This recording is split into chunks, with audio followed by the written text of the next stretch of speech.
pull a driver and a crew chief into a TV studio and see what happens. Is the game we're playing here with Nice Motorsports got Matt Gould to the right, his late model crew chief Connor Hall to the left, and a big endeavor for you guys this weekend because of the launch of the Nice Motorsports late model stock program, which Connor I know has been a labor of passion for you and really one of the big reasons you came to this group for 2026. Before we get too deep into this, I just want to get your perspective on how this has all come together. Obviously, a discipline that you've been so passionate about over the years, and kind of what your, ultimate end goal outside of simply, winning races with this group is from atop the pit box, because we're all so used to you being a driver. But I think, the wider industry is a lot less used to you in this new role of being a crew chief and kind of shepherding everybody that comes through that car.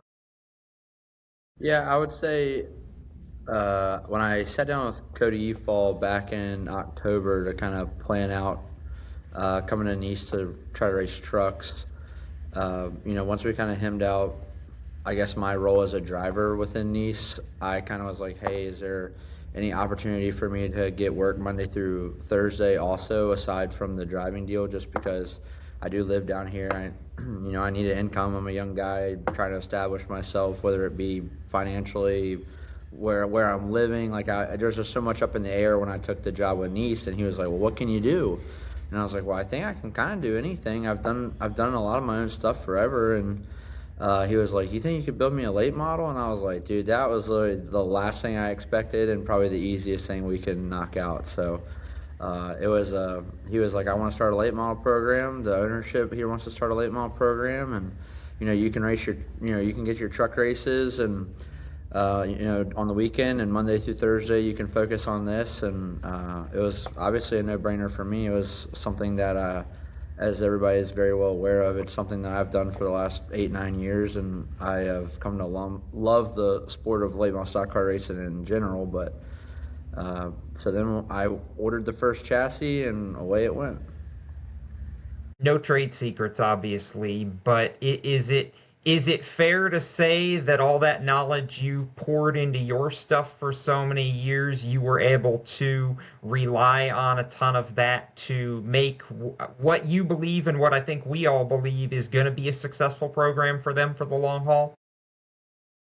Yeah, I mean, obviously, I've been exposed to a lot of good information over the last couple of years, and just kind of stuff that I've taken from, whether it be my personal car or lessons I've learned elsewhere, and just kind of sat down and obviously I had to wait for the chassis to be built, so I had about a 3-week period to kind of run through any playbook option of what I think it would take to build the best late model stock car possible. And we took it slow there at first. We got the chassis, we rolled the chassis. We got the chassis in December, but we didn't even get it out of the paint booth until the week of the truck race at Daytona, just because we wanted to just sit down and really plan this thing out, so we didn't really miscalculate anything, whether it be the cost of what it's going to take to run the thing on the weekend, what it's going to cost to build it, and so forth. And it's been a little bit different of a role for me, because I've usually not had to do a budget forecast or anything like that before. If I want to build a race car, I know I'm going to need a motor, I know I'm going to need suspension, and it's just kind of the process of getting it. But at least they've been challenging me with, within some reason, obviously, of trying to keep this thing run like a business. And we're getting ready to actually pick up our second car this afternoon and get ready to expand a little bit, and there's obviously more to come for that. But obviously, yes, I've taken a ton of my lessons learned and put it towards this Nice program. I just obviously want to give the program everything I got and give whoever's driving it for that weekend the best shot to win. Was there ever any doubt in anybody's mind, or maybe when you started plotting out, okay, this is when we're going to debut it, was the guy sitting next to you always kind of the obvious first choice, not just because of how deeply embedded he is in the program, but as Matt said when you guys announced this yesterday, I mean, this is a passion project for him too. This is a discipline that he loves arguably as much as you do, Connor. Yeah, I think when we, as far as like the being doubted portion, I don't think anybody doubted the fact that who our driver would be for the first outing. I definitely think that there was probably a couple people in the shop that when I showed up at first maybe kind of doubted what the late model program was going to just be about in general, and they've had some short track outings here and there in the past, and I would say that there was a couple bumps in the road here or there, so I think that everybody might have just been a little skeptical of how well this was to be executed or not. And I think once everybody saw the chassis show up and the craftsmanship put into the program and the amount of thought and effort that LP, as we call him, Little Phil, and I have put into this thing, as well as we got two other guys who have been helping a bunch in the shop with Matt Mills. He's helping a lot, like on our business development side, trying to get other guys in here to try to race this thing and help keep it funded and whatnot, and then just some other shop help in general. But it's just been a total team effort on our side. We've even leaned on the truck side of things a little bit here for some extra cool fab stuff or whatever it may be. I think once everybody saw the level of performance that we're expecting out of it, I think everybody got on board pretty quick. I think we've had a good test. We actually tested yesterday, had a really good test, tested last week, really laid the foundation for this thing. I was joking, you only get one first impression. We've really been busting tail to try to make this thing as good as we can, and I would say at this point the car is pretty much to where we think it can run up front, and I think it's gonna be up to the last thing we have to adjust for the weekend to see what the success rate is. I think he's done a great job. The testing's been super successful, and he, like I said, he's done a good enough job to provide good feedback, and we've made the car better every time we've hit the racetrack, and that's just keep doing that and finding a little speed here and there, and hopefully we'll be up front contending for a win with those guys. Okay, driver, what'd you feel in testing? What are you optimistic about going into Caraway? Yeah, the car, right off the trailer was really close, and we talked about doubts earlier. I might have had a little bit of doubt in crew chief here, but no, I was super impressed when we got to the track and unloaded, and Connor's knowledge is just incredible, and the fact that he's helping me out and sharing that information, not just on the car side of things as a driver, has me really excited going into the weekend. I joked with my dad last night that I haven't been this excited going into a race in a really long time. So yeah, I feel really good. The work that we've put in here has been incredible. I don't think that I've bonded with someone else in the shop as good as I do with Connor ever. So yeah, I'm really excited going into the race this weekend, and yeah, just hoping for a good finish. I was trying to put my finger on it before we started taping. When was your last late model stock race, if there is one in the past? My last late model stock race was the South Carolina 400 last year. My last cars stock race was Caraway 2023. That's what I was looking for, was more on the Cars Tour side. So it has been a while.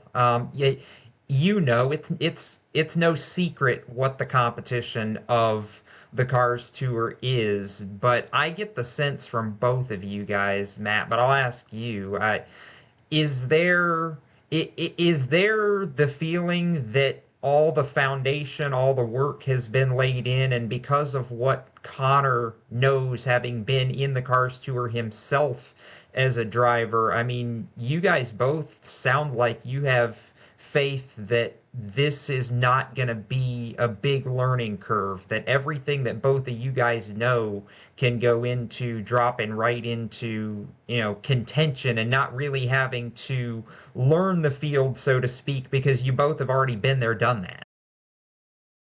Yeah, absolutely. And Connor knows that field better than anybody probably. And, I have some experience racing with those guys, around the bigger NASCAR sanctioned events around here.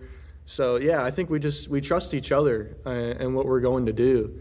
And so, yeah, it's a really good field. The field is so close to each other. There's probably not one guy there that can't win the race, but I feel like the trust that me and Connor have in each other, there's no doubts in our mind that we can go and run. Connor, people talk about the Cars Tour competition level all the time, and now you get to see it both, from what Nice does in the shop on the truck side and what you're doing on the late model side. For those who don't know or maybe haven't seen a Cars Tour race, we're talking every bit in some cases as competitive as what it takes to win one of these truck races. The field is that tight, isn't it? Yeah, I would say the Cars Tour side is probably, especially on the short track side, I would say the most competitive series in the country.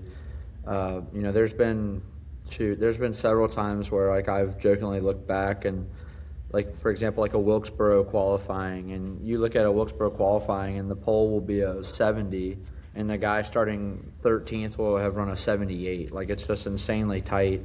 Those guys, I tell people a lot, any of the guys who are running in the top 10 weekly, they're really out there performing. And I know it doesn't seem like, it doesn't seem like a win, but I mean, it takes a lot more than people think to go run 7th on that tour every week or 3rd or whatever the case may be. The guy who's runs 10th every week can go to any weekly show in the country and have a shot at winning. So, you obviously have a ton of talent driver wise. You have a lot of up and coming kids.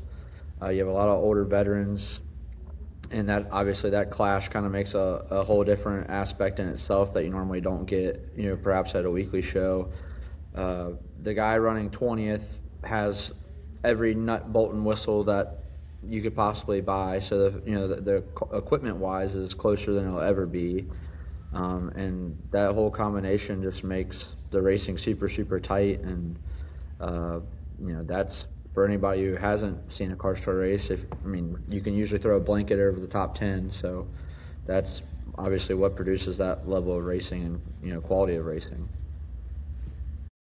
I'll ask the driver now because I know how competitive he is. Obviously, in a perfect world, you go out, you show what you're made of, you win the race. But we know how difficult that is to make happen. If you can leave Caraway Saturday with a clean race car and the speed to say, yeah, we really did contend in the top 10 and gave ourselves a shot, is that maybe as much as you can hope for without trying to shoot for the moon in a way? Absolutely. I think you kind of said it spot on, to go and run in the top 10 and have good speed and just control your race well, not do anything stupid. Don't take yourself out of contention early. Come home with a clean car and run in the top 10. I think it's a good attainable goal for us for our first time out. And we talked about it earlier, or alluded to it earlier, that this is a discipline you're super passionate about, even as much as you've been working on the truck side here the past couple of years. Is this something that, even if you're not in the seat every time, because I know that there are other drivers I'm sure that Nice wants to be able to give a shot in this, but even if you're not in the seat of the late model every time, is this something that you want and can still be, involved in and kind of stay connected to that world? Yeah, for sure. Me, Connor, and our group over there, we work on this every day. It's our full-time job. So yeah, whether I'm in the seat or helping Connor out on the car, it doesn't matter. I'll be a part of it and helping any way I can. And for Connor, kind of the natural follow to that, Matt's the first, and without giving away any announcements, are there are there at least other drivers or people that you're wanting to or hope can get a shot and see how they do in this car? Is development going to be something that you guys want to put a focus on this year with the late model program? Yeah, I think the whole goal for 26 would be, obviously, we're calling this our house car. This is chassis one. Have chassis one as a kind of initial venture out and kind of get our toes wet. We're going to select car store events or larger NASCAR sanctioned events that we think we can obviously have ample time to test for, and plan ahead and do everything that we can on the on the foundation side to set up whoever's in the seat for the amount of success that we deem possible. And then the second chassis will be more of where the late model side is going to actually kind of turn into a business outside of just having the house program. We're going to I actually have a meeting later this evening with two younger drivers and their fathers about what would be possible for the end of 26, because obviously it's probably going to take us a month or month and a half to kind of put that second program together. Maybe even 2 months when you kind of look at what it's going to take infrastructure wise, whether it be a second crew chief, whether it be second hauler, pit boxes, etc., to get that up and running. And long story short, yes, we want at the end of the day we want to be able to bring 2 race cars to the track prepared equally just as perfect. And obviously whether it be Matt or even Matt Mills, myself, whomever we deem the driver for the one program alongside with the other program, and I have 2 simultaneous efforts to go run up front in the car store or wherever it may be. But as far as the driver, that's going to be a longer process. I obviously have been speaking with a good amount of people already about the program, and I think it just is really going to come down to who I believe will kind of be the perfect storm and fit for us, because we don't necessarily need somebody who is strictly a customer per se and is exchanging A for B. We want somebody who can come in here and want to be involved and be a part of it and kind of really be a part of the culture we have here at Nice. And it's a great opportunity for a younger guy to vet himself within the program and within the building, and possibly set himself up for some short track truck starts or whatever it may be on that side. But just trying to kind of create something that where somebody comes in and shows out and does their job and really seems that they're a good fit can obviously have an opportunity at the next level. And that's just going to be a process that's going to take a little time to kind of see who we deem necessary to have in that second seat. I was going to ask you if Cody had said, yeah, if you really want to, you can go out and play in the car at some point too. I wasn't sure if that was a Cody decision, Connor, or a you decision once you got the program comfortable. Yeah, I think I even snuck in and had a little fun yesterday when we went testing. I had to feel it. It's kind of our baby. I had to at least feel what it felt like a little bit. I went and had my 10 laps of fame yesterday and then turned the keys back over, and just it's not that I'm trying to take away from whoever would be driving it. It's just every now and then I think it's good to, that was our 3rd test session and I hadn't made a lap in it yet, and we were obviously working through setup adjustments and whatnot, and I just wanted to at least feel it for a couple of laps just because I feel like I do have a more experienced feel, and I wanted to make sure that we weren't, it's my job to obviously trust the feedback provided to me, but I just wanted to make sure that we weren't working ourselves into a box setup-wise. So obviously it all worked out good, and I think we have a really good piece for Saturday. Just, it's hard as a racer. I think this isn't a shot at anyone. I think the car can be very capable to win. I think our driver can be very capable to win. It's just at some point you have to, I think it would be better off for us as a company and team to just come into it with our, kind of our heads low, be under the radar a little bit, other than the fact that we are launching the program, have all of our effort just focused on a good outing. And the goal for the weekend is to learn. Obviously, the whole point of the program is for people like Matt to obtain laps and work on their racecraft and be a better race car driver every time they hit the track. And the program on my side is I'm not the world's smartest person. I'm not a Chad Knaus yet. So obviously there's going to be shortcomings on my side as a crew chief too. And I need to learn how to obviously maximize the car's performance every time it hits the track. So I think if we can go out there just like to piggyback off of what Matt said and show speed, have a good outing, make sure I don't have to hang a body on Monday morning, and be able to kind of clean it off and work on it to go faster and not work. It's easier to work on making it faster than it is just to get back to even. So if that can all happen, we can plan out the next one. The next one will be sooner than not, and we'll go after it again.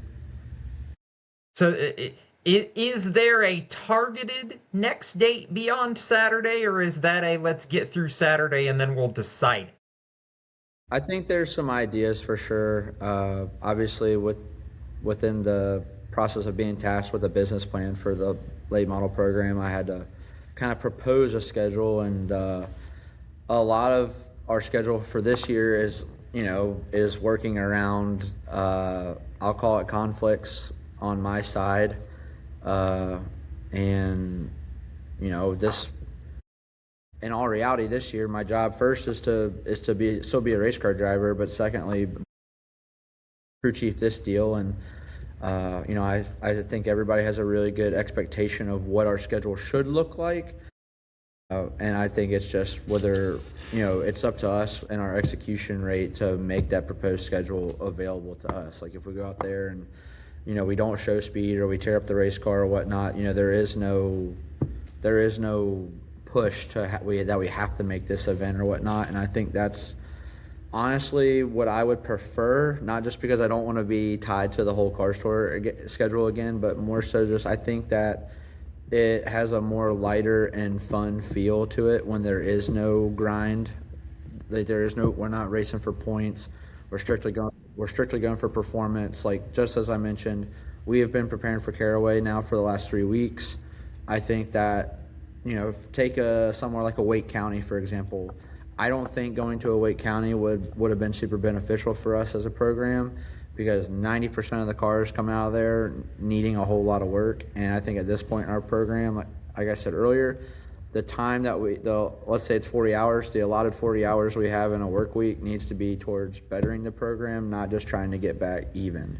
And I think Caraway's somewhere that, LP has a million laps racing limiteds and growing up there with Allison Legacy cars or whatever it be. Caraway's somewhere that I've had a lot of success on the tour setup in car wise. And I just thought that that's something that timeline wise kind of fit to where we were and seemed to make the most sense. But race 2, yes, there's going to be a race 2, there's going to be race 3, race 15, whatever it be. It's up to us to obviously, whether the preparation is there to obtain race 2 as soon as we had hoped versus possibly pushed back. I think there's a lot of insight to be gained out of this conversation, and certainly out of what's next for you guys, both of you. Appreciate the time, and I'd be remiss if I didn't end it by saying best of luck to both of you in the respective roles in making this successful this weekend. Thank you. Thank you.